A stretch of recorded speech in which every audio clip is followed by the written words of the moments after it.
This is Rudy Giuliani. This is America's Mayor live from Palm Beach, and we're gonna start. We concluded our last show, which, as you know, is on X also, but we had tried we did an April Fool's joke, and I think it worked. So the April Fool's joke is we had Stephen, our good friend and our contributor, Stephen Schumacher. He went out and he did a breaking story. The breaking story was that Obama has been seen here in Palm Beach, and he's been discussing running for a third term with his wife as the president and him as the vice president.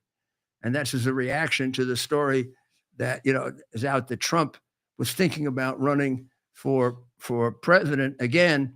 And the only possible way you could do that, which is a questionable constitutional theory, but a respectable body of opinion supports it, which is that the president can't run again, but he can run for vice president. So the idea was Vance and he would run, and then Vance would resign and make him president, and then he'd appoint Vance. So now the idea is the Obamas run. And this is the story that we put out. And we fooled a number of people. I didn't think we would. And then I thought I had to tell them at the end of the show. Otherwise, we'd have like an Orson Welles. Or I might even get the president calling me saying, "What did you find out that I didn't know?" So one of the other ways that it could be done potentially is Trump becomes the Speaker of the House and assume succession, and that way, therefore, he doesn't have to be elected. But then you got to kill a lot of people. You don't have to, how many? Oh my goodness! No. They have to resign. They have to just resign. No, that wouldn't work. No, because you keep appointing people. So let's say you did that, right? But here's a possibility, right? Suppose the president and the vice president resigned at once. I'd have to go back and look at the amendment, because the way it works is if the president resigns, the vice president becomes president and then names someone as a vice president who gets confirmed by the Senate. But let's say the president resigns. The vice president becomes president. He hasn't named anyone as vice president, and then he resigns or she resigns. It could be that the speaker becomes the president. And that's what perhaps one of the theories might be. I think Alan Dershowitz on his podcast, I think, went over it. Yeah, that is a possibility. That's an interesting other way to do it. But here's what really matters. When they say eligibility for president, even for vice president, does that make you ineligible to be president? Is having run twice, does that make you ineligible to run for president? They don't say that. They say you can't run for president. They don't say you're ineligible for being president. Exactly. But is that the same thing? That is the argument that scholars have had since, oh my goodness, way back since Nixon. I mean, their law review articles go back and forth on this. Some say when they say you can't run for a third term, they mean you're not eligible for a third term as well. Others say no, they mean what they say. Run, they don't say eligible. Well, hopefully we're not going to have to decide all that. And our story about Prince Obama was just a joke, I assure you. Okay, and I hope Prince Obama doesn't get too upset. But really, I don't give a shit. So, decision time. I know tomorrow is the big day is Liberation Day with the tariffs, and we talked about that on the Rudy Giuliani show. And we'll talk about it again because it's a very, very interesting topic that is unfairly covered, of course, by the media, that is in some degree of hysteria about it. And it's hardly hysteria. It's a tactic. And it's a tactic in the hands of a genius at this. And so far, if you just look at results, it's been enormously helpful to us. I mean, we've gotten, I don't know how many car plants back, 5, 10. We've gotten the biggest and the most sophisticated producer of the super chips that are used in the supercomputers to America. We got the guy from Hyundai telling them, although the Wall Street Journal won't print it, that the only reason he's coming to America is because of the tariffs that the Wall Street Journal was against. Lucky they're not president, right? But whoever said they could be presidents, they're a bunch of, boocha. We're very important. We're very important. We're very important. So what I want to concentrate on now at the beginning is something that I really think is one of the major stories of the day, which is you got two things now coming together in and the two wars, right? So you've got in the Middle East, there's no movement toward peace. There isn't even a hypothetical I can give you that would create peace in the Middle East. The two-state solution, of course, was always absurd, and the solution of throwing whatever remains of the Palestinians out of Gaza is great. Find them some other place, but where? Nobody wants them.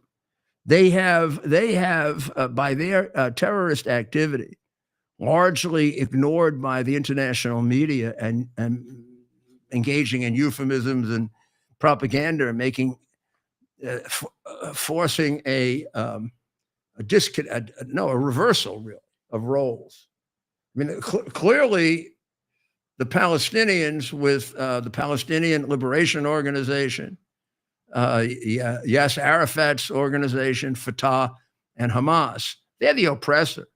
They're the ones that are sworn until they die to destroy Jews, kill Jews, end Jews. They're just carrying on what the Mufti did during the Second World War, which is to ally very closely with Hitler to destroy the Jews. And they're not going to change.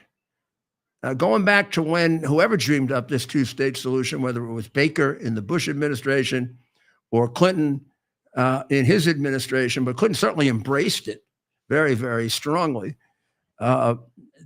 Somehow the logic of it never occurred to them, which is, how do you have a two-state solution when one state wants to destroy the other? In fact, it's part of their religion to do that. It's part of their raison d'etre to do that. They teach every child born to do that. How do you put that country of people who have only one? Look, the Palestinians were not an ethnic group. They are not an ethnic group. Arafat told you that. He's an Egyptian. They're a created group. They were a place that shifted over time. They were never a people. The people were the Egyptians and the Syrians. Even the Jordanians are kind of like created people. And as I said, Arafat was an Egyptian, and a bunch of them came from Jordan. Millions. It's got to tell you something that neither country will let them back, which is what blocks Trump's most recent proposal, which was a bold one and a great one, but and actually tested that, and it had to be tested. But he said, we're gonna move them out of Gaza. We're gonna find them a great place in Egypt or Jordan or someplace like that. We're gonna build a great country for them, and we're gonna make Gaza into a great mega thing. Well, that works, except nobody wants them. Sisi has been hiding since then. I mean, he's like under a rug and you can't blame the guy, because the organization from whence they come, the Muslim Brotherhood, wants to kill him. Jordanians don't want him because the king of Jordan had to throw him out already, and they killed his grandfather. So who's going to take him? The Saudis aren't going to take him. The Iranians aren't going to take him. You can't put him in Iraq. So you got a real problem there. And you're not going to solve this as long as the reign of terror is there. And they are a serious force that wants to become and is on the verge of becoming nuclear, that is equally dedicated to the destruction of the state of Israel and even to the destruction of Christianity, including America. And they're not fooling around. It's not like they're making it up. This is who they are. And the president has been very accommodating to them in saying, let's negotiate, let's negotiate, let's negotiate. And they have just recently over the weekend said, no direct negotiations with you. We don't trust you. F you. We'll have indirect negotiations, whatever the hell they are. And the president has said if they don't negotiate, there are going to be serious consequences of a military nature. On the other hand, we go over to Ukraine, and in Ukraine, he brought everybody to the table. They wouldn't agree to do peace yet, but they wouldn't agree to a ceasefire right away. Then they agreed to a ceasefire in the Black Sea. And Russia immediately added a number of disqualifying conditions and immediately started attacking them. And then they agreed on a ceasefire on electrical facilities, and Russia started attacking them. And Trump has several times warned Putin of consequences. Okay, the point is decision time now. Consequences. What are they going to be? And I really do believe they have to happen. And I believe that although there is an inertia to do that, because there's always great consequences from it, the sooner the better, and the more powerful the better. Because, and it could be concentrated on Iran, which is to wipe out their nuclear facility, their ability to have any kind of nuclear power for the next 20 years. If you do that, there's a good chance you'll overthrow the Ayatollah. Really good chance. And if you don't, you'll make him completely useless. Here he is without any proxies because Israel did that to him. Now, if there's any planning to do that, it sure looks that way. We right now have 1/4 of our B-2 Air Force bombers in the Middle East, within range of Iran. 1/4 of them. 5 U.S. Air Force B-2s. Now, what do B-2s do? B-2s can carry 30,000-pound bombs. And 30,000-pound bombs can go down from Iran to China. My mother used to say, if you went right through, you go right down to China, but it's not true. Yeah, they can go right down and take out anything Iran has. They can take out Iran. And what are they doing there? They're waiting for the president to order them to do it, aren't they? I believe, prediction, if the president does that, Putin wets his pants. And so does he. Because he didn't do anything as decisive as that with Ukraine, right? He still hasn't conquered Ukraine. And we could do it in one day.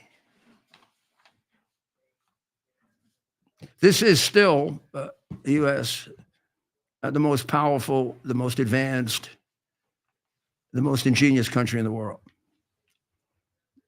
People are starting to forget that, given what happened with Biden and a lot of the mistakes we've made.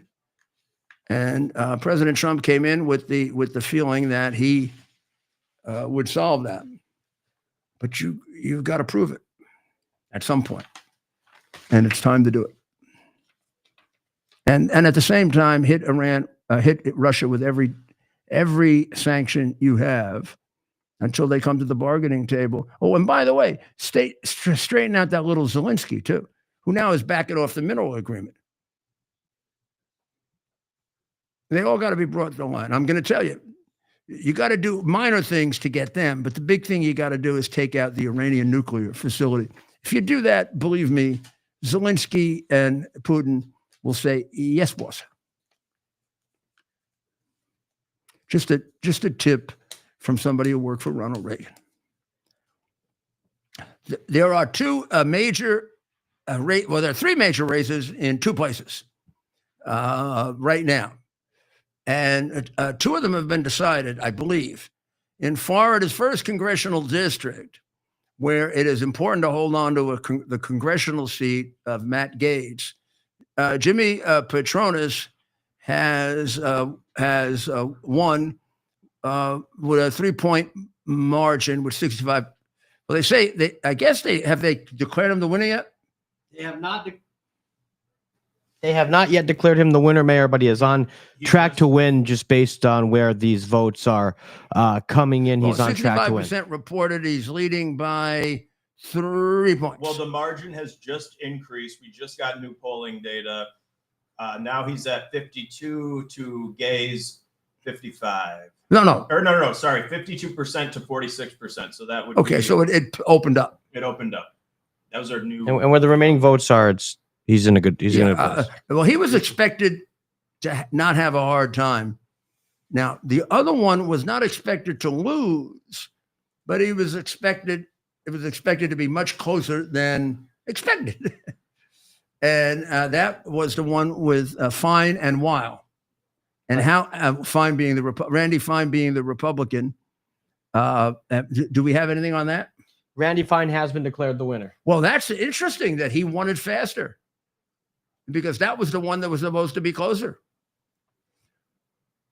Do we have any numbers on that? Because the other worry was, Trump won it by, I don't know, some ridiculous 13, 15, 18, 30, some tremendous percentage. Right now, there's an 11-point margin here. Well, I mean, okay, you're not Trump. Who's Trump? 11 points is a hell of a win. No kidding.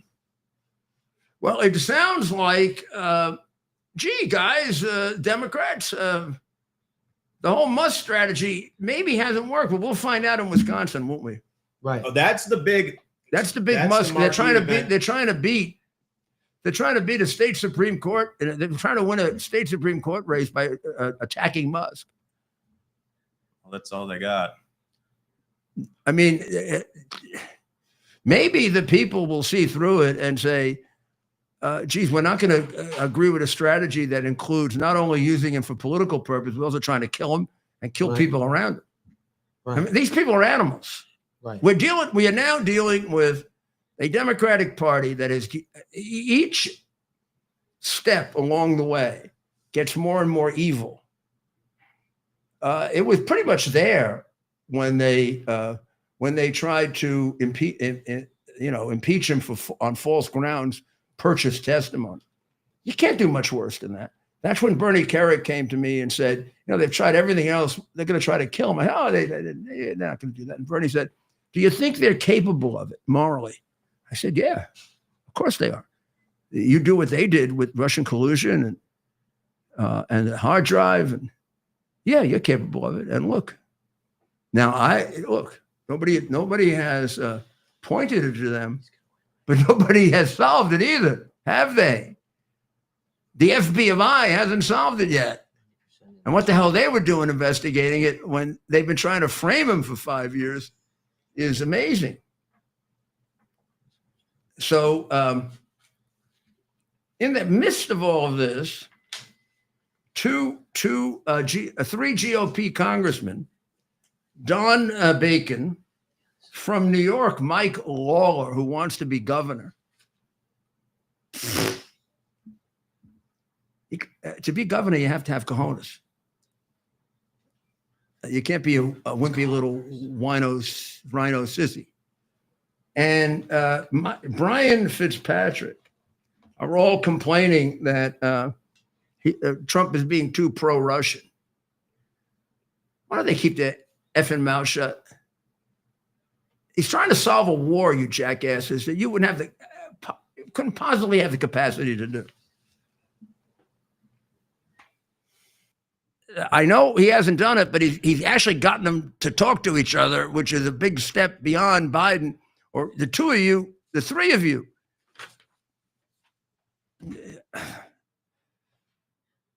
This is ridiculous. They got to get publicity, right? I know what Lawler is up to. He thinks he can't win in New York if he doesn't act like he's anti-Trump. Well, that means you want to win too much. And you don't really care about America. Sorry. But you got to call people out for what they are. This guy's been a whiner since ever. And he's also been a calculator since ever. And the last thing we need in politics right now is another calculator. We got Andrew Cuomo. We don't need another one. The FBI has been discovered to have put in a gag order. Catherine Harridge and reported on this. I guess it was a Harridge-Schellenberger investigation. Newly released internal FBI chat messages reveal senior bureau officials actively shutting down discussion of the laptop's credibility. Days before the 2020 election, actually it was on October 14, 2020, the day the New York Post published the story, which is about 10 days after I revealed it and about a week after I gave it to them. Now, the reason this is so important is the FBI knew it was valid. They had determined that, they determined almost a year before. That means they deliberately hid it, as I always knew. I don't know why this is news. I knew when they did it. I knew that the director of the FBI was a complete criminal when they did this, and I wonder where Barr hid it. I mean, he's got a fat enough ass to put it under his ass, but I wonder where Barr put it. And this whole idea that Barr is let off the hook on this is amazing. He's head of the Justice Department. This laptop comes out.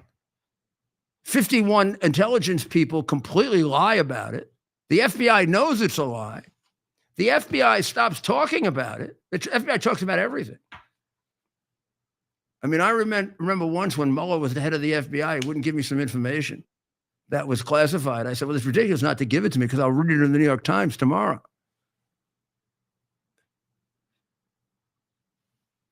What is that? Well, Mayor, what we have here are the actual chat messages from the FBI that day in which an agent discusses the fact that there is the existence of this laptop. And so we'll try to get. Well, tell me how that's not an obstruction of justice and the guy shouldn't go to jail right now. The guy should be arrested right now. They should go with, do they still have the stormtroopers, the FBI, or has Cash gotten rid of them? Yeah, you're right, Mayor. We never had stormtroopers, Cash. I get rid of them. Yeah. But if they're around, this might be a good time to go arrest these guys and squeeze them. Who told them to do it? You know who told them to do it? Christie's guy at the top. And he didn't do anything without checking with the fat guy. Can you imagine that? And I can tell you plenty more. Way back in January of that year, I gave him more than enough evidence to convict Biden 4 times over. And I gave him a woman who was in jeopardy, who they left in jeopardy, these bastards. Well, Mayor, I guess breaking news. This is outrageous. This is outrageous. This should not be sloughed over, or I know Cash won't, but whoever did this, they all should be rooted out and they should be prosecuted, not just thrown out. They should go to prison. There's a whole lot of room with the J6 people out now to put them in that dungeon. What they did to the FBI is disgraceful. It's disgraceful. It's disgraceful. It's anti-American. It's disgraceful to our country. It's disgraceful to a great, great organization with many, many people who gave their lives to protect us. And they made it into a crappy piece of junk political organization like the Shah's Savak.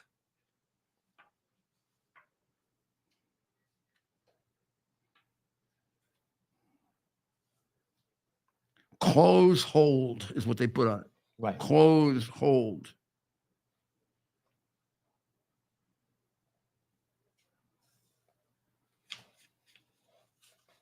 You know, that laptop contained more crimes than any piece of evidence the FBI ever had in its career, ever. When they came and illegally searched my apartment, I offered them the hard drive, and they refused it. The agents refused it. Of course, I did it because I was being a wise guy. But actually, I thought they might take it. I mean, why not take it? You already have a copy of it. No, we don't want it. No, oh, God forbid we take it.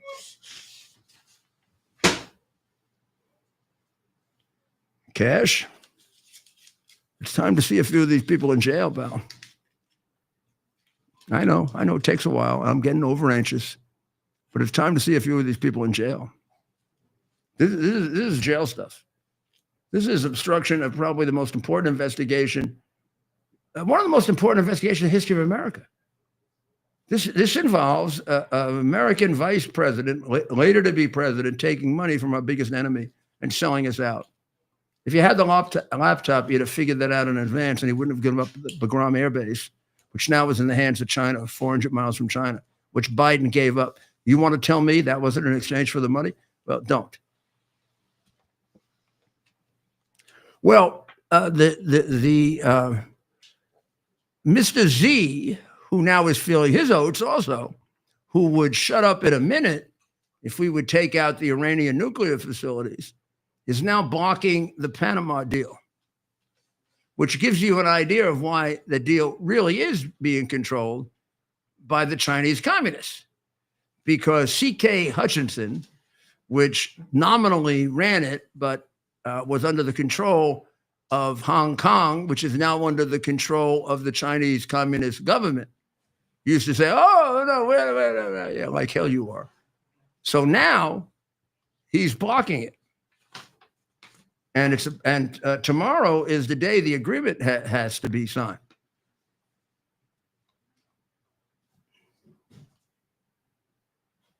Well, what happens if it isn't signed?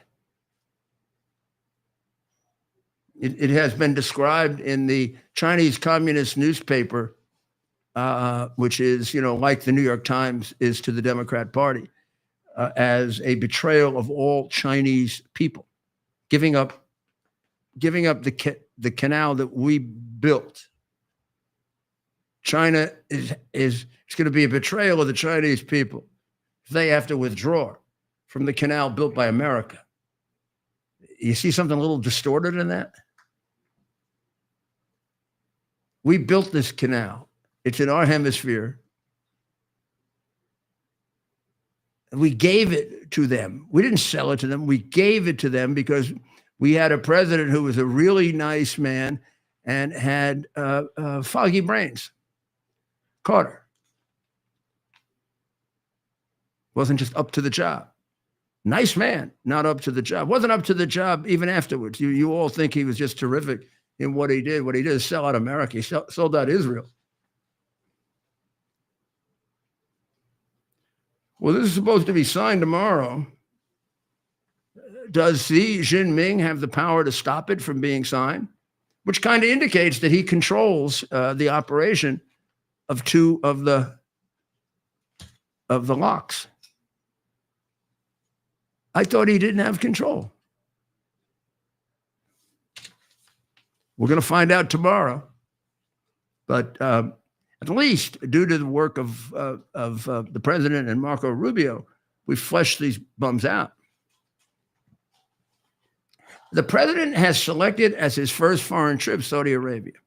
Last time it was Poland, by the way, which was a very good idea because the idea was that he would get a great reception as soon as he put down in Poland, where he might not get one in France. It turns out, by the way, just want to clear this up because that was a period of time before I represented him, which was about a year and a half into his administration.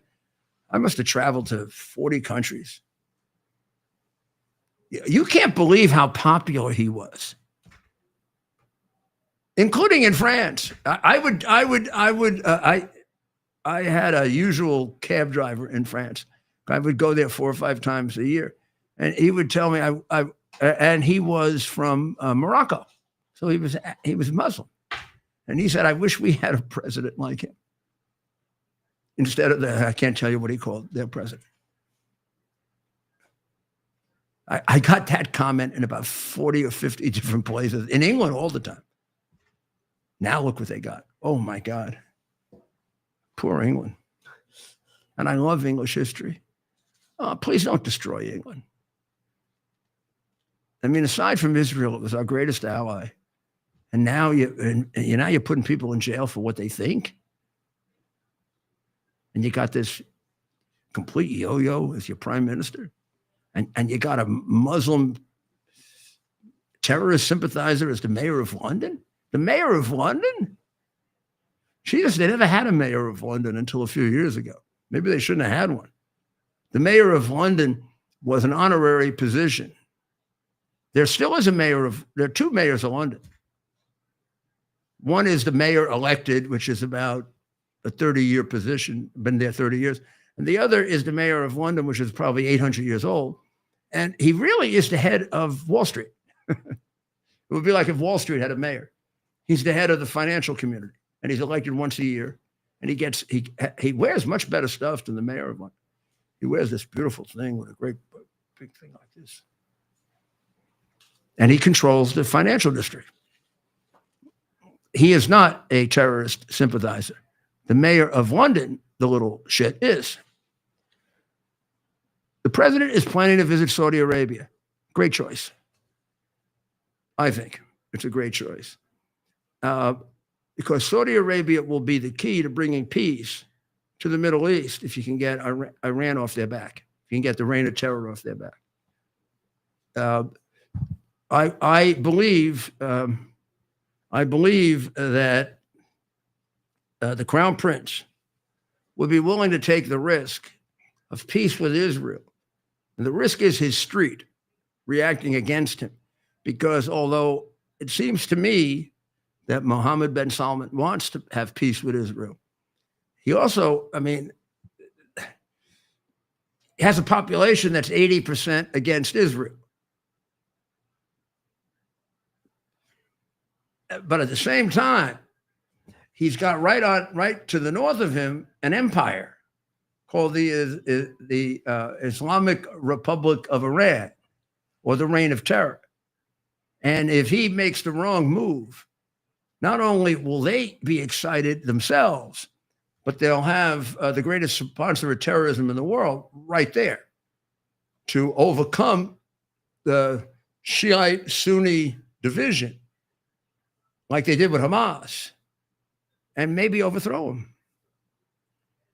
So the point that I try to make in every way that I can, because it works every way that you can. You're only going to have peace in the Middle East when you get rid of the damn Ayatollah and his religious, insane dictatorship. You got to have a neutral government there, a decent government there, a government that is not consumed with the destruction of the Jewish people in the state of Israel, the way Muhammad was, the way too many Muslims are, not all, and the way the Ayatollah and his group of mullahs are. You get rid of him, and you start moving toward a more secular Iranian government. Now, not critical to it, but certainly not a helpful player. Right on the other side, going east is Turkey. And there you once had a great Muslim government under Ataturk. You had a government that was just about secular, taken over by Erdogan, who is now one of the major dictators in the world. And why we're friendly with him, only you got to tell me. I met Erdogan toward the beginning of his prime ministership, now president for life bullshit. And my first instinct on him was he's a really bad guy. This guy I don't believe this guy uses religion. I think it's being an Islamic extremist is done for political calculation. but it then ends him up in all the wrong places, like, working with Iran, working against us, double-crossing Israel, and taking his country and making it into a really, really subjugated group of very, very unhappy people. The guy is a damn dictator. So a lot of things have to be straightened out there, which means since we're straightening out all this stuff and we have a little more to go, it's time to take a short break because, after all, we are not communists, we're capitalists. We got bills to pay. We have bills to pay. Are you ready for some action? I'm ready for action. Get the Elite TV plan only through the portal. 218 channels, and it's only $69.95 a month, Wow. including your free portal. That's cheaper than everyone else. Your favorite sports, movies, news, Wow. even daytime dramas. We're talking about ESPN, OAN, Newsmax, Wow. channels you can't get anymore in certain areas. Compared to the competition, this is a way better deal. Endless selection. Not to mention all the free music channels. There's over 700 premium and classic movies all ready to go. Wow. Plus, they got catch-up TV that allows you to go back and watch what you've missed or want to watch again. Cut your cable in half and get twice as much for free. Way more channels for half the cost. After the first year, the subscription then drops to $57.95 monthly, Wow. where you change or upgrade anytime. Go to QUXNow.com and get yours today. Use promo code RUDY. Act fast. These deals are selling out. U.S. Army Major Scott Smiley paid a high price serving our nation. Scott was leading his platoon in Iraq when a blast sent shrapnel through his eyes, leaving him blind and temporarily paralyzed. Scott would become the first blind active duty military officer before medically retiring years later. Thanks to friends like you, the Tunnel to Towers Foundation gave Scott and his family a mortgage-free, specially adapted smart home. Show your support for America's heroes now. Donate $11 a month to Tunnel to Towers at T2T.org. Here we are, pretty much at the beginning of the process here at this pristine, I call it a laboratory. It's not like a factory, it's like a hospital. This is the beginning of the process for roasting. Deep grain, very good quality. Most people don't use this quality. We deal with small farmers because we like to know who we're dealing with. They give us the highest quality, all organic, non-GMO. You should know all Arabica beans, no Robusto, all Arabica. They're going to go into the roaster and it'll get roasted for about 20 minutes or so.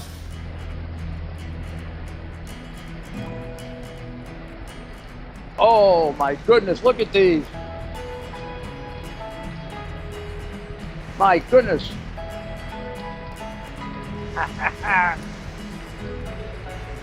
You're going to want to specially order these.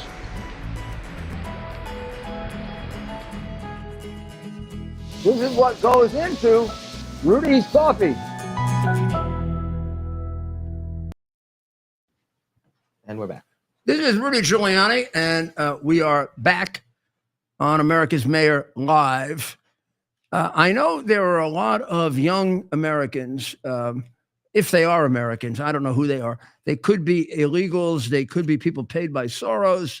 They could be drug addicts who, have been involved with drugs for so long they can't think any longer. Or they could be the product, of too much marijuana and soft brains or whatever they are. But they love Hamas. We can see that in the protests, right? They're all over the place, whether it's Columbia, which is the biggest Jewish hating school in the world, or some of the other lesser, but still very heavily anti-Semitic schools. They're supporting Hamas. We even see Jewish students supporting Hamas. Now, Hamas is, maybe you start with basics. The whole Palestinian-Israel thing has, over a period of starting sometime in about 1988 or so, or 1989, and I won't go through the whole thing, but I lived through it, and I know it really well.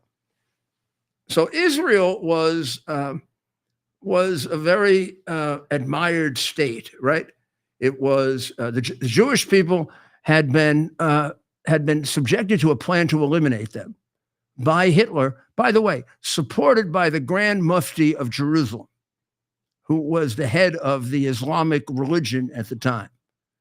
And not only that, supported based on valid quotations from the Quran coming from Mohammed.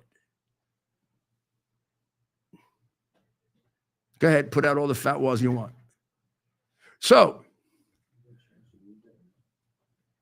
Jewish people tried very, very hard to escape Hitler's final answer, right?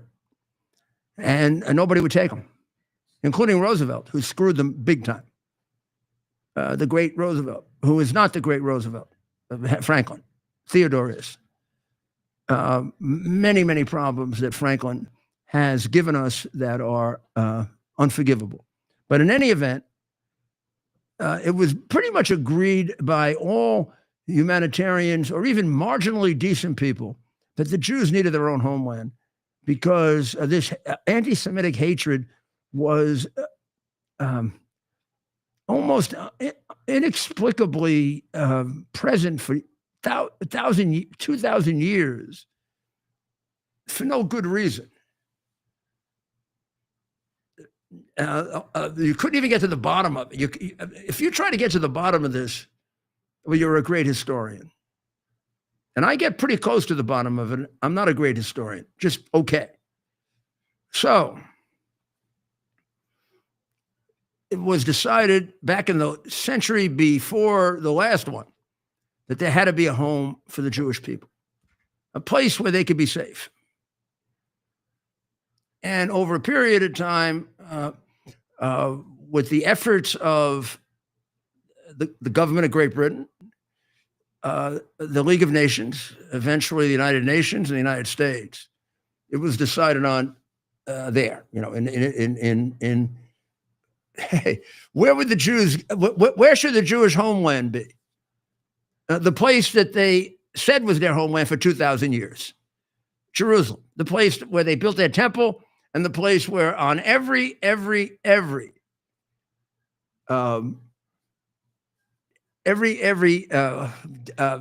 feast, they will end by saying, next year in Jerusalem. Oh, they've been saying that for 1,500 years. So yeah, something around Jerusalem sounds like that would be their homeland. It was nobody else's. The Palestinians didn't exist. The Palestinians didn't exist until Yasser Arafat. I know there were Syrians, there were Egyptians, there were Bedouins who had no land. Bedouins traveled, on camels and horses and went all around the place. That's pretty much the people who made up the original Muslims that Muhammad made into an army that went and killed Jews and Christians in large numbers in order to convert. And Arabs. So Hamas is the natural thing that's left over. It's a killing machine of pretty much, I don't know how you want to describe them, insane people, animals, disgusting human beings, horrible human beings, completely warped human beings, whatever they are.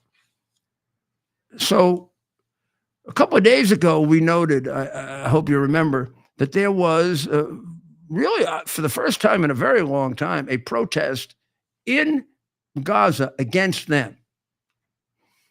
Something I rarely see. The people of Gaza, who after all were brought up to hate Jews and to hate Americans and to revere them, somehow some of them have broken free of the brainwashing. And they did a protest against Hamas. They want Hamas out. I guess they think if they can get Hamas out and they can establish something there, maybe America and Israel will allow them to establish something there. I don't know if that's true, and I don't know how valid all this is. But in any event, Hamas wants none of it. They already killed one of them. They killed one of their own people because they're protesting against them. Imagine if Trump went out and killed all the people protesting against him. And you're supporting them, kids? Don't you think if you're supporting them, it would be my right to assume that you're dangerous? Supporting a group like this is dangerous. It gets innocent people, like the guy who was protesting against them, who got killed, Uday al-Rabi. Let's say his name, okay? The poor man was killed. He's only 22 years old. He was beaten for 4 hours by these animals that you at Columbia protest in favor of. He was beaten for hours for the group, the Galil, that miserable anti-American judge is preventing us from sending him to wherever the hell we're going to send him to, but hell would be a good place. This is who they support, Hamas, who killed a 22-year-old boy who had the gall to protest against them. He was killed one day after he participated in an anti-Hamas protest in the Palestinian territory. A police officer had the guts to say this. The police officer now, this police officer sounds like he comes from the West Bank because he's part of Fatah. But maybe not. But this police officer said, Uday was martyred by the criminals of Hamas. This is coming from a Palestinian, my friends. And what's his crime? He told the truth because he refused to be silent on injustice, because he did not kneel to Hamas. Shot. A police officer tied to Fatah told the Telegraph. They dragged Rabi's body to the door of his house and told his family that his punishment for those who complain, this was his punishment for those who complain about Hamas. At his funeral Saturday, attendees chanted anti-Hamas slogans. I don't know what's going to happen to them.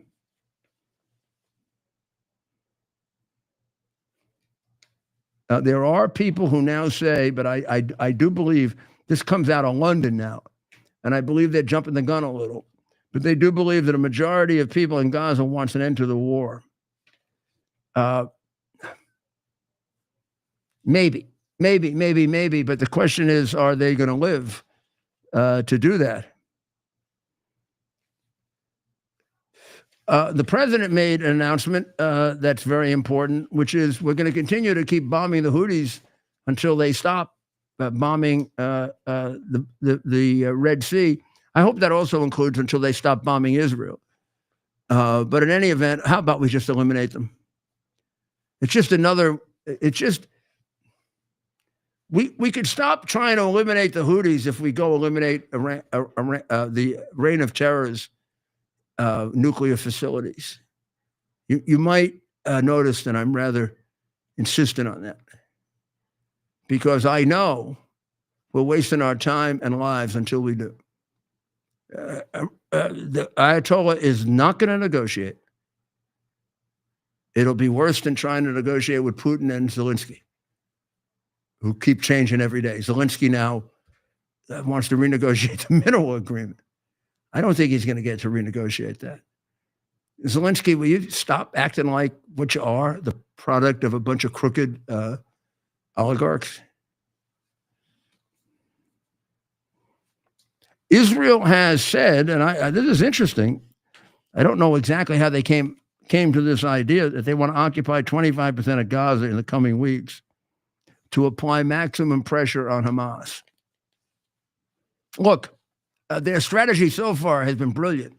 They've done all our hard work for us and gotten us to the point where Iran is just a shell of what they used to be and ready to be taken out if we would just do it. I have no idea why we like Iran so much.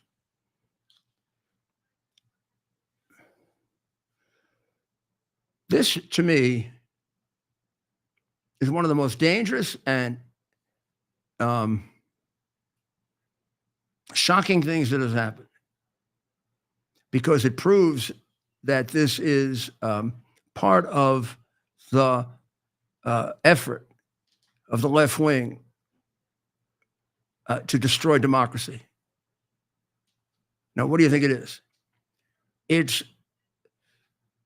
convicting Marine Le Pen in France of some silly crime, absolutely silly thing, and making the punishment for it, she can't run for office. Now, you got to be absolutely brain dead not to see a pattern here, right? How often does this happen? This is what Biden was trying to do, right? I'm not just talking about the 4 prosecutions, which are unbelievable. The mere fact that John Roberts never interfered in courts doing that and then said that silly thing about Trump shows there's something wrong with John Roberts. But 4 prosecutions of Trump in 1 year, convicting him so you can defeat him. They never got him to jail, but they convicted him, didn't they? This is what they're doing to Marine Le Pen in France now. Yeah, but it's not just that. When Biden went to Maduro to suck up to him because, Maduro's a communist and Biden would suck up to any communist he could find. And he wanted him to, get back in the oil game that we put him out of because he's a murdering communist moron. Biden made him promise to have free and fair elections. But the two of them understood with the handshake what they both mean by free and fair elections. First thing Maduro did is put his opponent who was going to beat him in jail. But he didn't have to. They're a complete dictatorship. We're on our way to it. He didn't have to go through the 4 prosecutions and the conviction with a crooked judge and do it in crooked New York City. He just put him in jail. So now we got 3 of those, right? Aren't they trying to put Bolsonaro in jail in Brazil? I think they did. Bolsonaro get elected president of Brazil in a minute against the communists who are destroying it. Okay, so now we got Brazil, the United States, France, right? Venezuela.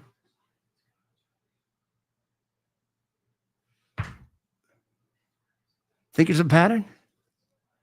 Oh, I forgot one. I forgot a couple. Turkey. Our friend Erdogan has just put the mayor of Istanbul in jail. I don't know what the charges are this time. Last time he put him in jail, it was for criticizing a political opponent. The crime was criticizing a political opponent. The guy is leading Erdogan in the polls, just like Trump was leading Biden in the polls. And I'm sure Bolsonaro would win by a landslide.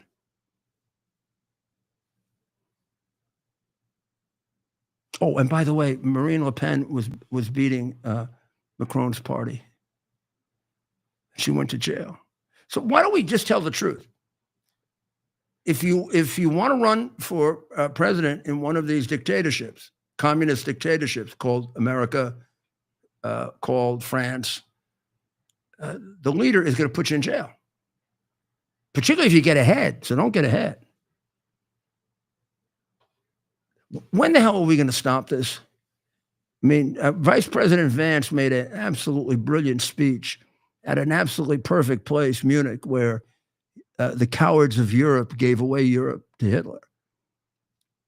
And nobody's paying attention to it. Western Europe is becoming a plaything of Marxism, ready for the Chinese communist takeover, scheduled originally for 2048, and with the help of Klaus Schwab from the World Financial Forum, all the people at the World Financial Forum, the pathetic new Chancellor of Germany, who can make a deal with the communists rather than with the right wing in order to put his government together, so he can keep Germany going way downhill, which it is. I mean, I think that we don't have to say this, but our policy should be, who the hell cares about Western Europe? Who needs them? We'll pick up what we can get. Italy, maybe. Certainly Hungary. And then let's start moving east. We got a lot. Poland, great. Lithuania. Let's talk about Lithuania. Several American troops were killed there. We got to know why, Ted. We got to know why they were killed in Lithuania. Lithuania is about as friendly a government to us as possible, and is about as anti-Putin as possible. So I have my suspicions about what happened there. Same. All I can say is absolutely the same, Mayor. But we don't need that to be covered up. This is not the Biden administration. It's all part of a different reorientation for America, which is what we're going to have to do. We got to reorient to, doesn't matter where you in the world are, who are our true allies, who are our real friends. So if we look at the Middle East, right now we got one, Israel. We could have more if we got rid of Iran. If we got rid of Iran, the regime of terror in Iran, put a neutral or good regime in there, and then we'd have very solid allies in Jordan, Egypt, Saudi Arabia, and then the smaller countries, which have a lot of wealth. So we don't want to discount them, the Emirates and Qatar. But you got to get rid of them. It's not going to work until you get rid of them. We have Japan. We have Taiwan if we stick with them, and I think we have to. These are very strong countries. We could get Vietnam with enough ingenuity. I mean, there are a lot of possibilities for us, but we should stop our Western Europe-centric concentration because they're finished until they wake up on their own, and they aren't waking up. Putting Marine Le Pen in jail is a certain indication that they're not. I'm waiting for the jackass in England to try to put, somebody comes along who looks like he can beat him, putting him in jail. I mean, he'd just be following what all his friends are doing, right? In Germany, the guy has excluded the party that won the second most number of votes by saying they're neo-Nazis. He's actually more of a Nazi than they are. With the crackdown on free speech that they have in Germany.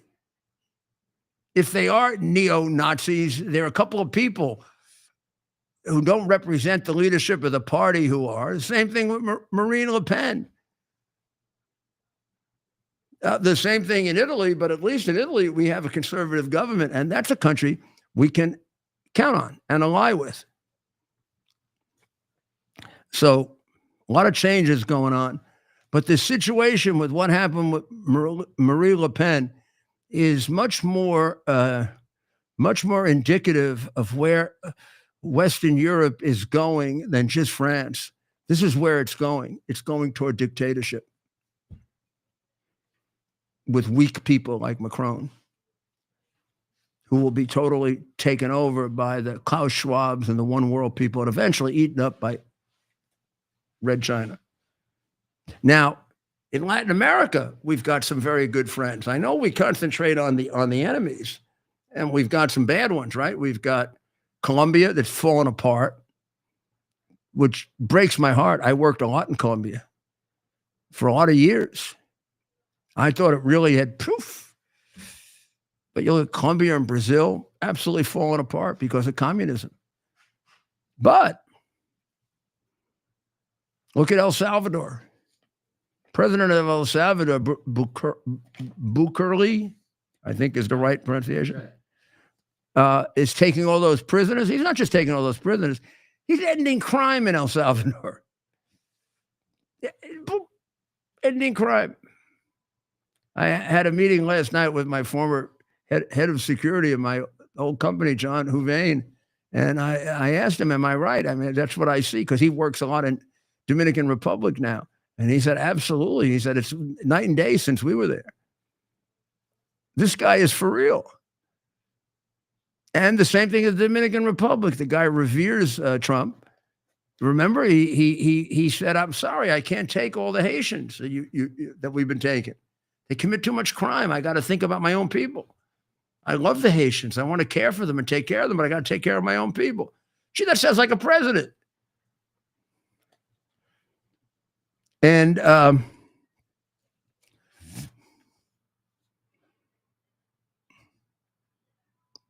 God, you can't do better than Argentina with Malay, right? There's another ally. We can get Colombia back. I know it. The Colombian military is, and the Colombian police as a result of that, are the most solid in Latin America. So, and Mexico is up for grabs. Mexico is in the hands of the cartels, for sure. And their president seems to have an extraordinary amount of courage. Sheinbaum. In her case, I wonder if she can do it. I wonder. I mean, I haven't been current on Mexico in a long, long time. And at the time it was bad, but the cartels were nothing like what they are now. So I don't know. The bad news is Ecuador is having an election, and Ecuador looks like they think it's going to elect the communist, Luisa Gonzalez, against the incumbent president, Daniel Noboa. It's an April 13 runoff, and the lead is 51 to 48. So let's see. But what I'm saying is, as we search the world for our solid allies, it doesn't have to be in one place. In fact, it's better if we have them spread around the world. And already have some very solid ones in Latin America. Marco Rubio is expanding that. We've got some very solid ones in Eastern Europe. Almost all are allies and strong supporters who were enormously happy at the election of Donald Trump. We've got a couple in Western Europe that we can salvage, like Italy. And then in Asia, there were tremendous, Japan already, Taiwan already. South Korea is in a lot of trouble. And we'll cover that probably the next day or two, because we're doing a lot of work on that. But South Korea is in a crisis right now, between North Korea and Chinese communists taking over. For the first time in a very long time, we're at a crisis point.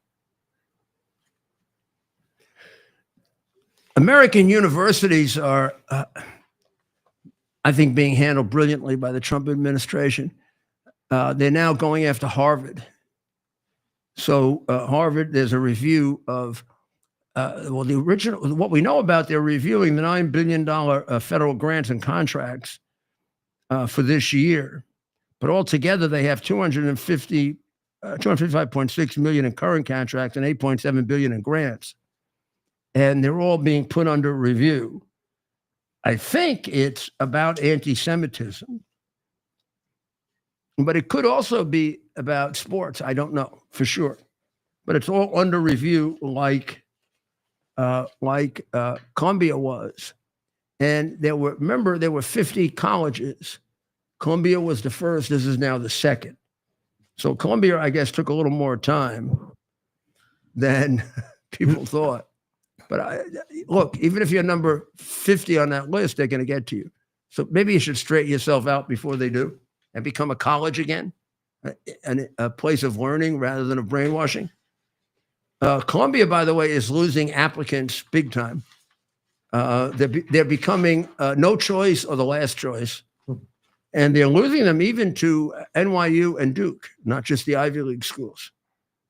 And they also think that when the class shows up in the fall, it's going to be a lot smaller than they think. And they think the brain drain is going to be quite significant. Couldn't happen to a better place or a bigger place that hates Jewish people than that one. That's right?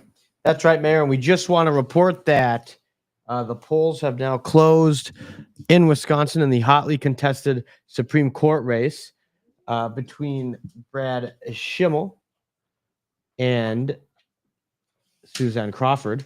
So those polls have just closed. We will look for those results. They should come in within minutes. Wisconsin voters today are choosing a new Supreme Court justice. Of course, this election will determine whether liberals in that state retain a 4-3 majority or whether conservatives take control of the state's judiciary. The race is technically nonpartisan, but the state parties often endorse that's the biggest candidates. lie ever told. The race is nonpartisan. They put it $100 million. Right, and of course, this race now over $100 million, and it has turned into really a national referendum. At least the media wants to make it. Which gives you that. the idea when John Roberts says, don't criticize judges. They're a bunch of politicians. Right. Every federal judge is selected by the Democratic senator or the Republican senator. Don't forget that. Okay. So I don't mean to disrespect them, but don't start idolizing them either. And don't put them in the category where they're beyond criticism. Oh, you can't criticize a judge. Well, if you can't take criticism, don't become a judge. Of course, I have a right to criticize. I'm a citizen of this country. You're not a king. Nobody made you a king. And they think they are. They think they're more powerful. They think they're more powerful than the president of the United States. So we're going to take a little break so that we can catch up on what's going on there, and then we can get you to a close. Okay? We'll be right back. Are you ready for some action? I'm ready for action. Get the Elite TV plan only through the portal. 218 channels, and it's only $69.95 a month, Wow. including your free portal. That's cheaper than everyone else. Your favorite sports, movies, news, Wow. even daytime dramas. We're talking about ESPN, OAN, Newsmax, Wow. channels you can't get anymore in certain areas. Compared to the competition, this is a way better deal. Endless selection. Not to mention all the free music channels. There's over 700 premium and classic movies all ready to go. Wow. Plus, they got catch-up TV that allows you to go back and watch what you've missed or want to watch again. Cut your cable in half and get twice as much for free. Way more channels for half the cost. After the first year, the subscription then drops to $57.95 monthly, Wow. where you change or upgrade anytime. Go to QUXNow.com and get yours today. Use promo code RUDY. Act fast. These deals are selling out. Here we are, pretty much at the beginning of the process here at this pristine, I call it a laboratory. It's not like a factory, it's like a hospital. This is the beginning of the process for roasting. Deep grain, very good quality. Most people don't use this quality. We deal with small farmers because we like to know who we're dealing with. They give us the highest quality, all organic, non-GMO. You should know all Arabica beans, no Robusto, all Arabica. They're gonna go into the roaster and it'll get roasted for about 20 minutes or so.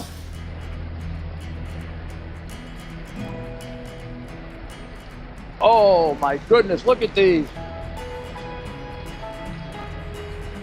My goodness.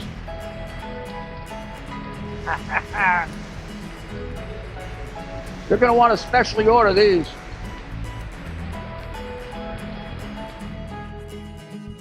This is what goes into Rudy's coffee.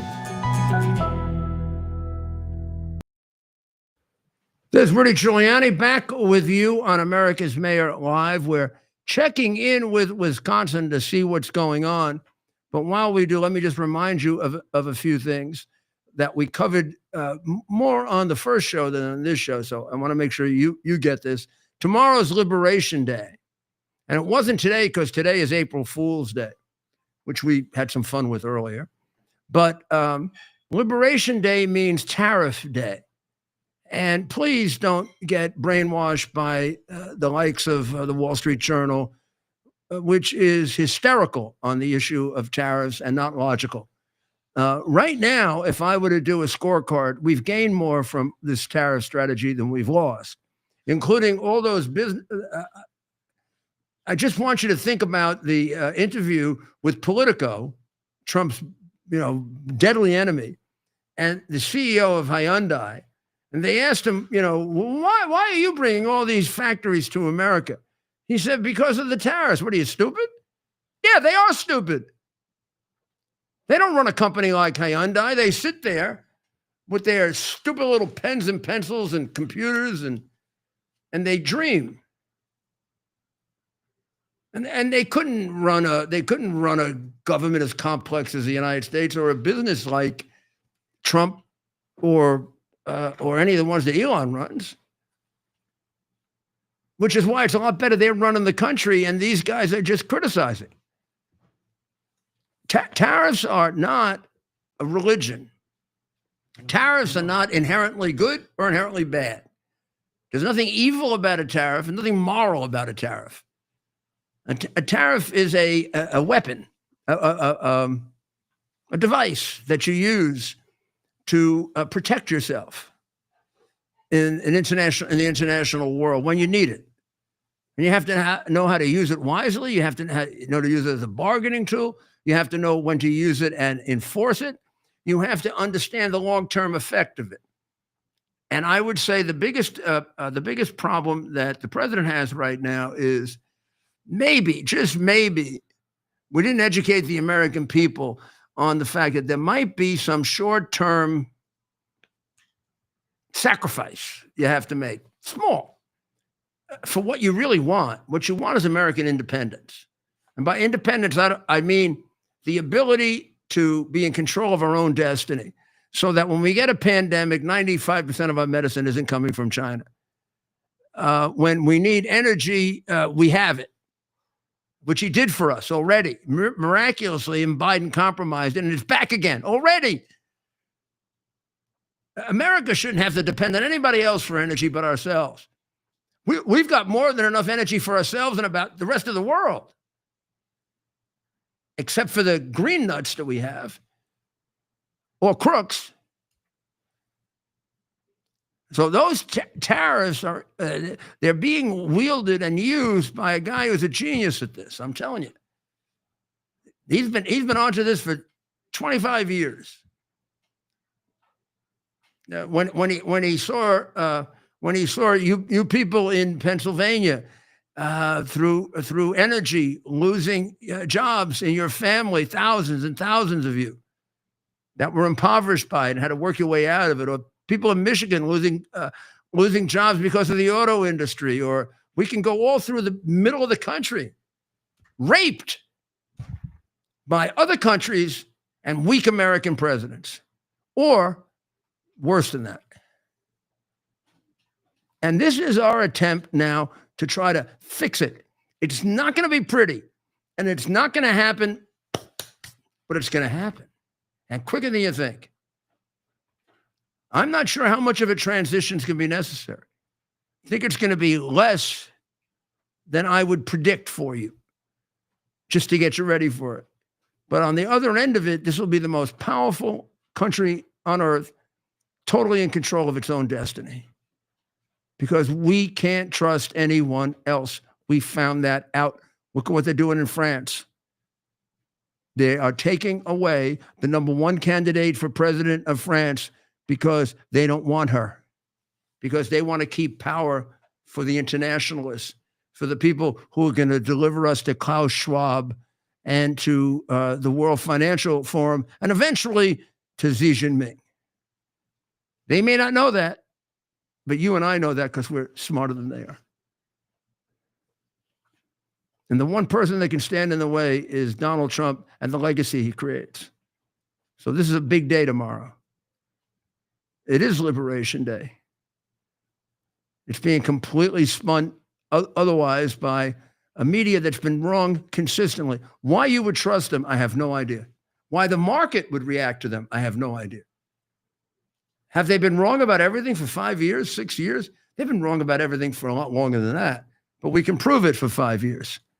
So there is one moderating recommendation I would make, and I would take into consideration a certain amount of flexibility for those companies like, and I have no stock in any of these companies. This is all a matter of the good of the United States. There are our boys working away trying to make sure we get everything from Wisconsin. Yeah, and they are starting. You see that big boxing glove in back of them? You can't. Can you? I Make it use out? that. I use that on them when they don't get things right. Right. Yeah. No, I don't. So about 2% of the votes are in right now in Wisconsin. Yeah. What do we got? Well, it's so early, but Schimmel is up 60.4% to 39.6%. Again, that's 2% reporting. So the American candidate is up, and the communist is down. Yes, exactly. Okay, good. Yep. The one who is in favor of mutilating children is losing. Mutilating children and adults too. Oh, mutilating children and adults. And adults. Okay. Yep. Good. So that's good. At least we're moving in the right direction. So pay attention to Liberation Day tomorrow and see what happens. I was making a pitch for companies like BMW and some of the other automotive companies that have located factories in America, but they buy a lot of their parts. They bring over a lot of their parts from Europe or Germany or Japan or wherever the hell they are, and they're going to get hit with a tariff in the same way as if they were in Germany or Japan. And I think President Trump will understand that you need some accommodation for that, because by bringing the factories, I mean, even Hyundai, in bringing these factories to America, may very well for a while, or maybe for some period of time, have to rely on things they bring from Korea, South Korea. So they should not be hit with the same tariff as a company that stays there, makes the car there, all the parts there, and sends it to the United States, because they've created a tremendous amount of economic wealth for the United States. So maybe they should be relieved of the tariff, or maybe they should have some accommodation with the tariff. The second is almost for sure. And I'm sure that will happen. And I think when the market realizes, because I know his thinking on this, it's a lot more flexible than you realize. Well, no, not a lot more flexible. It's a lot more intelligent than theirs. This is something he'll get immediately if he hasn't gotten it already. Probably has. So when they kind of scare you there was this article in the Journal about Mercedes, because they have a factory in Tuscaloosa, Alabama, where that's a great thing, by the way, that they did that. And they should be rewarded for that. And they should not be treated like the companies that are just trying to take out our automotive industry without any respect for our workers, or, the need for us to have an independent capacity to build cars, tanks, things like that.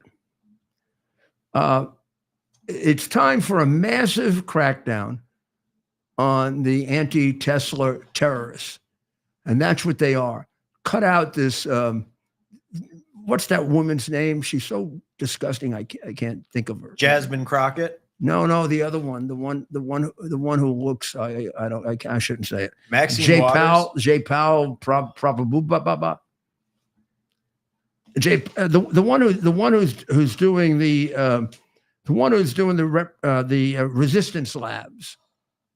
Oh, it's Pramila Jayapal. Oh gosh. Have you seen her? I have. Don't.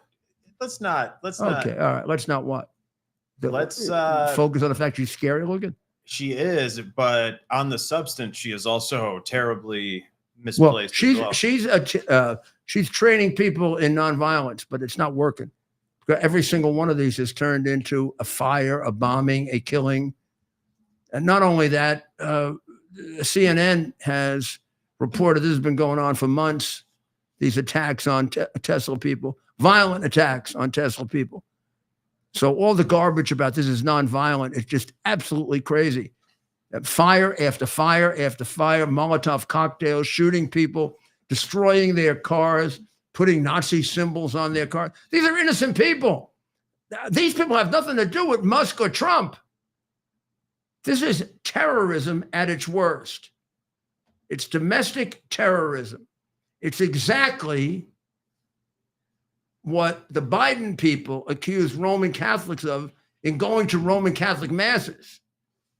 Except when we went to a Latin mass, we don't burn anything. We don't destroy anything. We don't kill anybody. We just go pray in Latin because we like the language. I'm sorry if you're too stupid to understand the beauty of the Latin language, or too ignorant or too poorly educated. And that's why we don't do science as well either. People don't know Latin. People don't know anything anymore if they Yeah, go to that's one of those true. schools like Columbia. Columbia is losing people. They should lose everybody. They should lose everybody. I mean, the Ivy League is one of the biggest jokes that ever existed. I used to think that. Now I know it.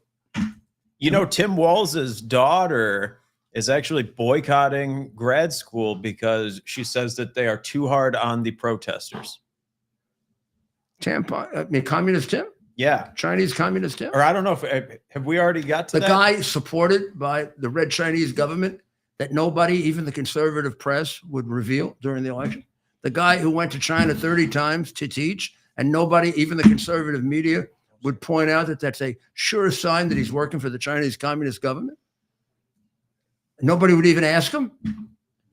Well, I think a lot The of guy whose business was supported by the Chinese communists. we were yelling about it. Everyone was yelling about Only it. us. No, not everybody was yelling about it. Nobody was yelling. All my about it. friends were. Well, your friends were, but nobody was yelling. I didn't see it on Fox. I didn't even see it on Newsmax. Yeah, well, a lot of people are kind of in bed with China at this moment. You know, at Yeah, this you're right. juncture. It's really Disney. Disney would probably Well, not.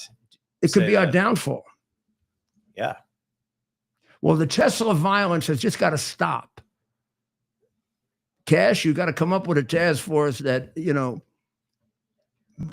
regains the FBI's credibility, ends it in a week or two.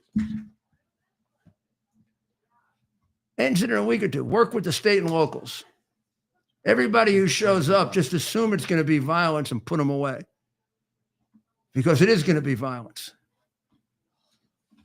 Also, when they say things like honk if you hate Elon. Hate is a word that creates the violence that takes place later when the guy throws a Molotov cocktail.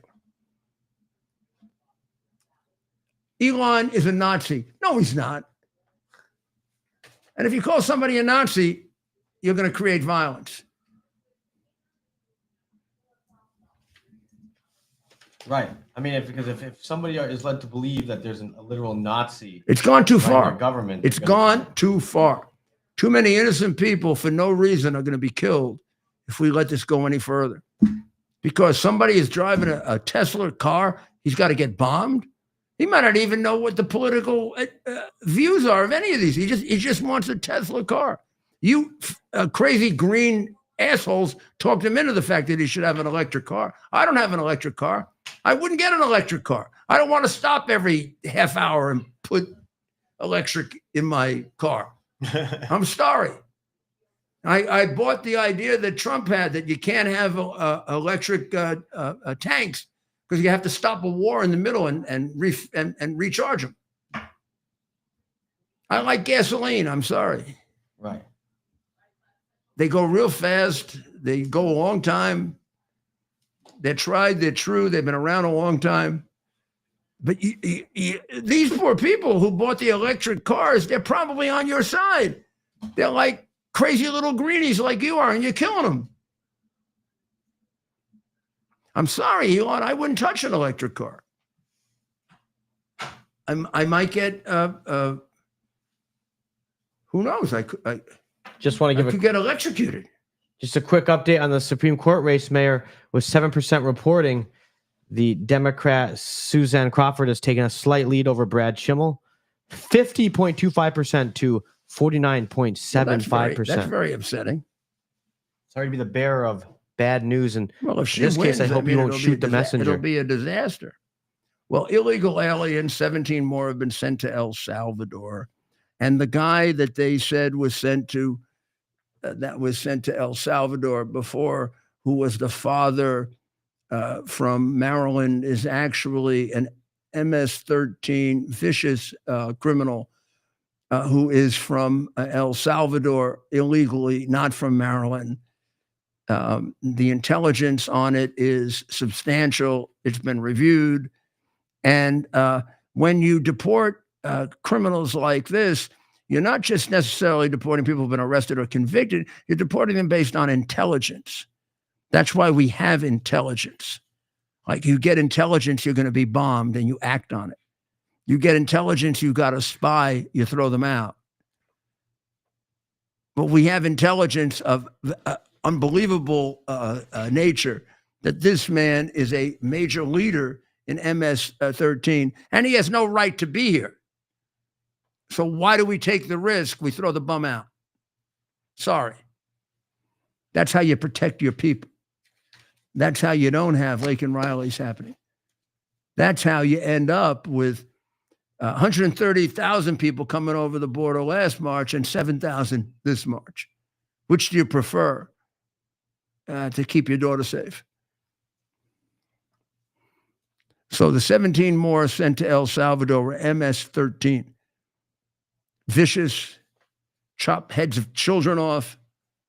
What the hell is going on? Making them like cause celebs. So now with 11% reporting, Crawford leads Schimmel 53.1% to 46.9%. Well, so I just want to give that update again.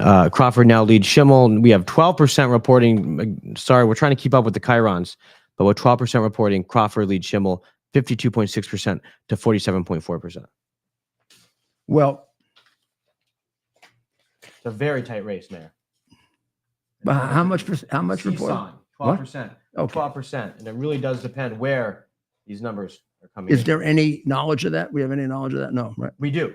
Okay. We do know, for example, Brown County should be a good place for shit. Well, that's where Elon Musk visited. It was heavy Trump country. Brown County, Green Bay, Wisconsin. None of those votes are in yet. But also Milwaukee County. Zero votes in there as well. Well, Milwaukee would be all Democrat, right? That's right. Madison, 19%. And of course, Madison, Dane County will be heavy for Susan Crawford, only 19% reporting. So this really is going to be a close. I don't want to say it'll be a close race. This race it sounds like it will be. yet. It'll at least it'll be drawn out for a little bit anyway. If there's anything unusual that happens, we'll come back on. Otherwise, we'll let you know the wrap up on it tomorrow, or maybe during the day if we come on specially. Okay. I still think the Republicans are going to win that race. I can't believe with all that's happening with Elon Musk and that people are going to vote for this. Think about it. You're voting for giving up your children to the doctors in the school system, making your children the property of the state. That's what they will do. You're voting for another election like 2020, phony. This party, the Democrat Party, it's become evil. It's possessed by something that's got to be exercised.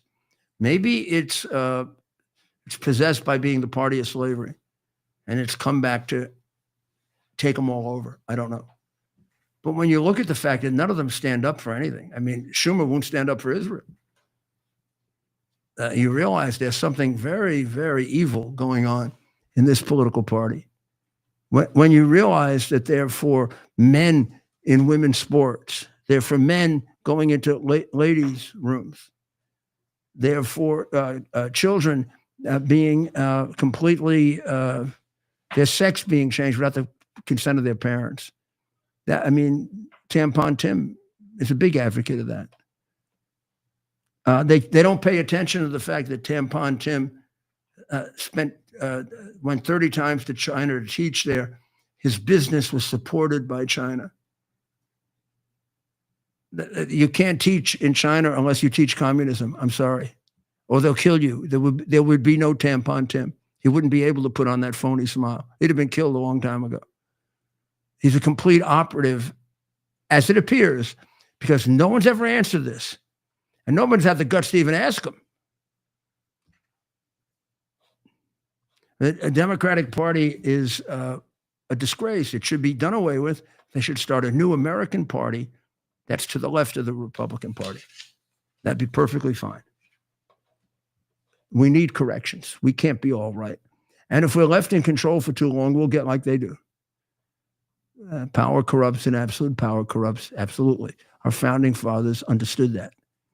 And that's why we need checks and balances. And that's why we need a lively, active, real two-party system. Not an attempt of one party to become the one party, which is what the Democrats have been trying to do and what they have done in the states and the cities that are going to hell, like New York. Right. So, any last word? Well, Mayor, again, don't want to be the. Oh, I know there's one thing I want to cover. Sure. That's very serious. Yes. And this is the torpedo bat issue. Gee, I wonder why. Why Mayor Giuliani's all gung ho about this whole torpedo bat Well, situation. What because- happened this weekend? Okay, 5 Yankees used it. So in the first game of the season, the Yankees hit 9 home runs. 4 were hit with torpedo bats. I want to emphasize that. Oh wow, okay. 5 weren't. Aaron Judge does not use this torpedo bat. He doesn't want to shake up what he's got going for him. The torpedo bat, maybe I have, if you can, I don't know if I can, yeah. If we can show that, let's just show that for a minute there. That's Anthony Volpe, the Yankee shortstop, who hit 2 home runs, in the first 2 games. Now, in fairness, he's a home run hitter. I mean, he's not a shortstop who can't hit home runs. But I want you to notice the bat, but there's a very bad picture of it there. I can't, I don't know if it's showing up well. Oh, it's too bright. It's just very bright. But what I want I'll bring one up. I'll bring one up. What I want to be able to show is that the barrel of the bat is a little bigger than substantially bigger than the handle of the bat. How do we draw it out? Now, it is completely within the specifications of Major League Baseball, and it's been approved. And there, beyond the Yankees, there are about 20 players throughout baseball using it. So right now, it's a legal bat. And it did produce either 4 or 5 out of the 9 home runs. Since then, it's been pretty much back and forth. Now, that's what it looks like right there. How is that so? How do I turn that? I don't know if we can see it. Yeah, we can, but how do you turn the brightness down? But tomorrow, I'm going to really try very hard because I have it in storage somewhere. Hear that picture. I want, but this picture doesn't have it. It's this picture you got to use. Okay. I'll get it up. I'll bring it up. What you should know is that baseball players forever have been using bats that, although they fit within the length and the weight, Is this a torpedo bat right here? are disproportionately arranged. Torpedo bat. So when I was a kid, Is that a bat? Is that it? yeah, you see that, right? Yeah. So it looks like They the can top see it. part of the bat. It isn't even the top part of the bat. That's very interesting. That's even a better one because Volpe's has the top part of the bat. That's like a little bit before the top part of the bat, right? Right. So the top part of the bat is a little hollower. Then you see the bulge, and then you see it get thinned, right? What that means is that player, and I don't know who that is, that may be Crawford, the Yankees, Jesse Crawford. What it means is he probably makes contact there most often. He doesn't make contact at the end of the bat. He doesn't make contact in the middle of the bat. He makes contact right there about 10% in from the barrel, from the outer part of the bat.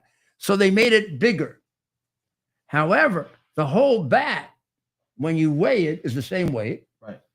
And the length is within the length of the bat. And can you distribute the bat like that? Is that legal? The answer is yes. Now, Jackie Robinson had such a bat. I have it. I used it when I was a kid because I used to hit a lot from the inside part of the bat. And Right. Jackie Robinson had a much bigger handle and a much smaller barrel because Jackie liked to hit to the opposite field also. And from the inner part of the bat, you can pull it to the opposite field. So this idea of a distributed weight bat goes back to at least 1947, 1948. This isn't like a big new thing. Now, baseball should look at it. I mean, if all of a sudden everybody hits a home run that's got a barrel bat, well, you got to do something about it. But I don't think that's going to happen.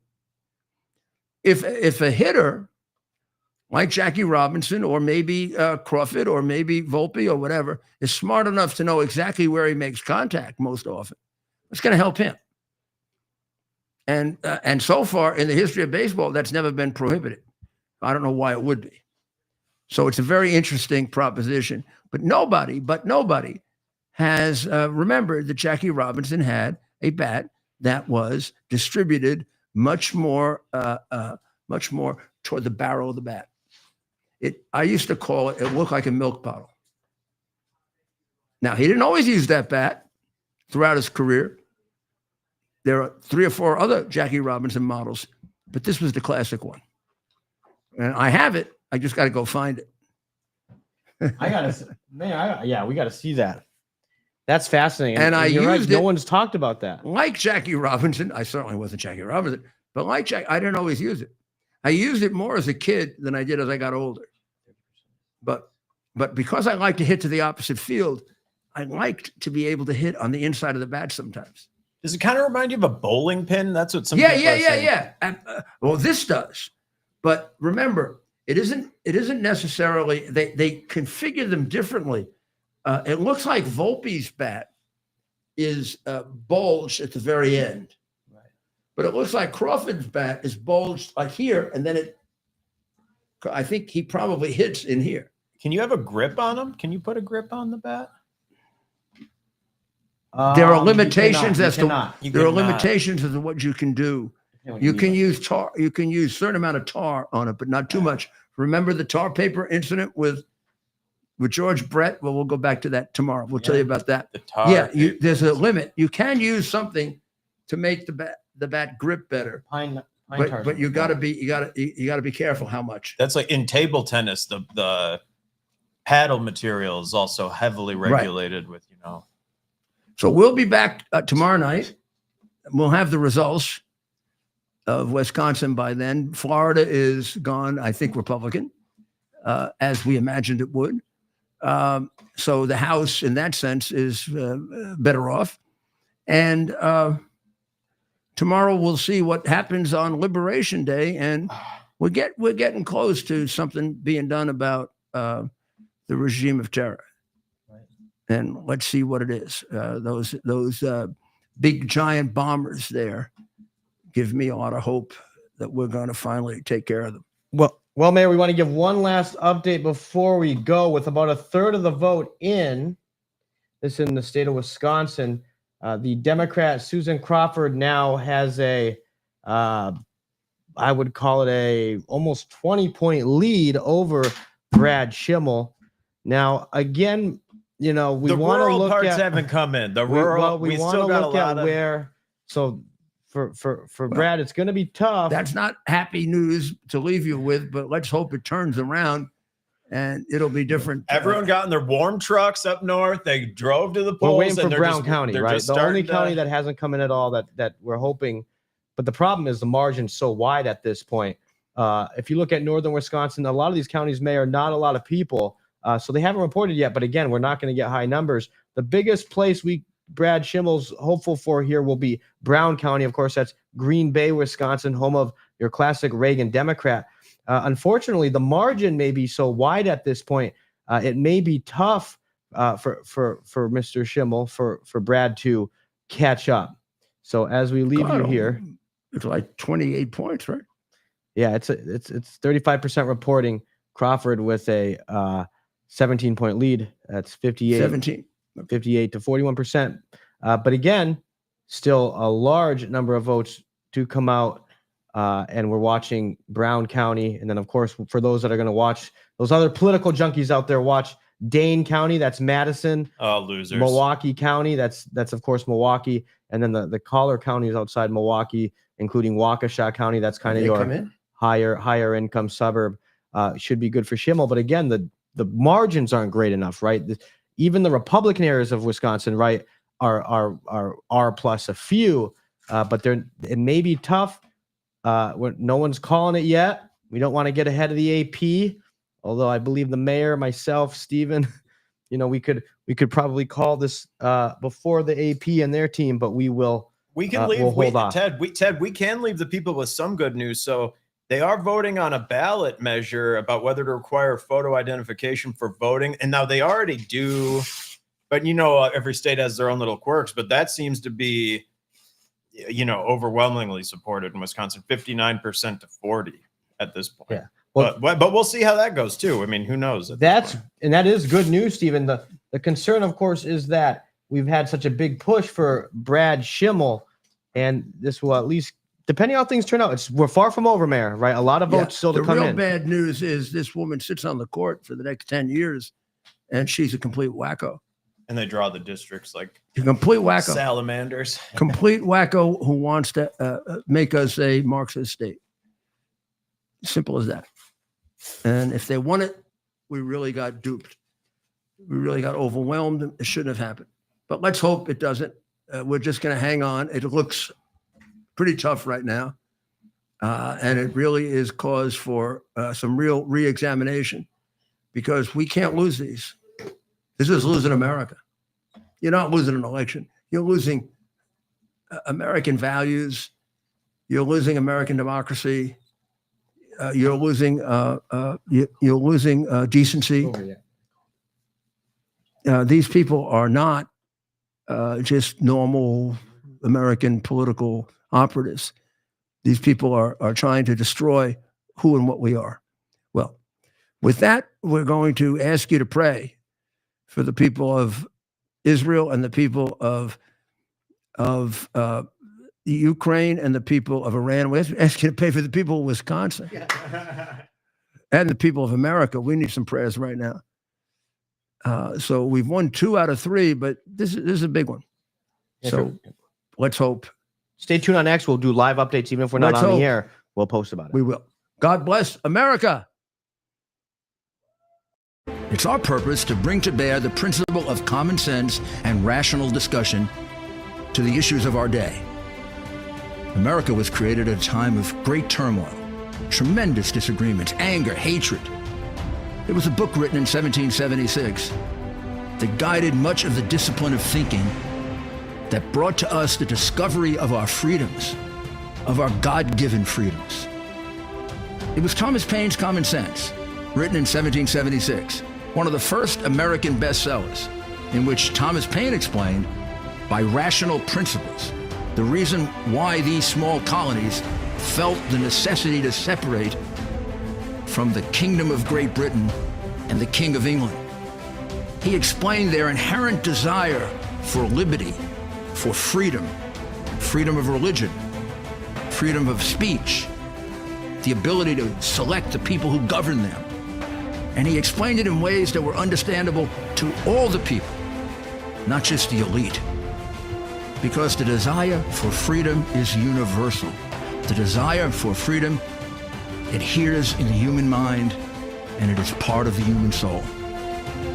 This is exactly the time we should consult our history.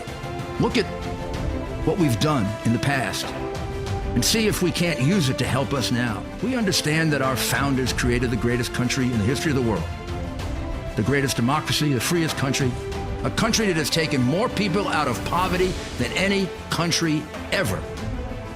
All of us are so fortunate to be Americans. But a great deal of the reason for America's constant ability to self-improve is because we're able to reason, we're able to talk, we're able to analyze. We are able to apply